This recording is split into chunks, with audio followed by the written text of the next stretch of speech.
কত রাত হয়ে গেছে দেখো, আর আমার বিরিয়ানি বানানো কমপ্লিট। এখন দেখো 11টা কিন্তু বেজে গেছে, আর সোজা ধরে আমি টেবিলে নিয়ে এসেছি একবারে। বাড়াও আমার কমপ্লিট হয়ে গেছে, আর ছেলে রায়তাটা বানিয়েছে, ছেলেও রায়তা দিয়ে দিল একবারে আমাদের প্লেটে। আর এই প্লেটগুলো না মানে কি বলবো বন্ধুরা তোমাদেরকে, মানে মেয়ে থাকতেই মানে ছেলে মেয়ে দুজনেই ভীষণই বিরিয়ানি ভালো খায়। তো প্রায় দিনই আমার মানে প্রতি সপ্তাহে একদিন করে বিরিয়ানি, ফ্রাইড রাইস এসব বানানো হতো।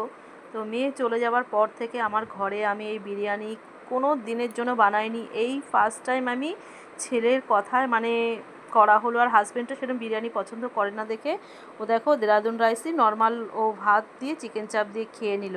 আর ছেলের আবদারে মানে কালকে নেমন্তন্ন বাড়িতে খেয়ে এসছে বিরিয়ানি, তবুও মানে ওর মানে স্বাদ মেটেনি। ওকে যদি রোজ বিরিয়ানি দিই না, ও রোজ খেয়ে নেবে। তোমরা বিশ্বাস করবে না, আমার ছেলের জন্যে যেই আমফানের ঝড়ে মানুষ মানে ছোটাছুটি করছে কীভাবে, মানে কি করে ঠিকঠাক করে মানে ঘরদুয়োর মানুষে যে কোথায় জল পড়ছে, কোথায় ঝড় হচ্ছে, তুফান হচ্ছে, কী করে তারা ঠিকঠাক থাকবে সেই নিয়ে ছোটাছুটি হচ্ছে।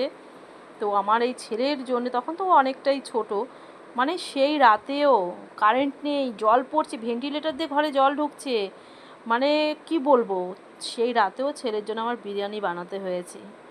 তো মানে এতটাই ও ভালো খায়, আর আমার দুই ছেলে মেয়ে ভীষণ ভালো খায়। মেয়ে চলে যাবার পরে এই প্রথম করা হলো, আর এই প্লেটেও খাচ্ছি অনেক দিন পর।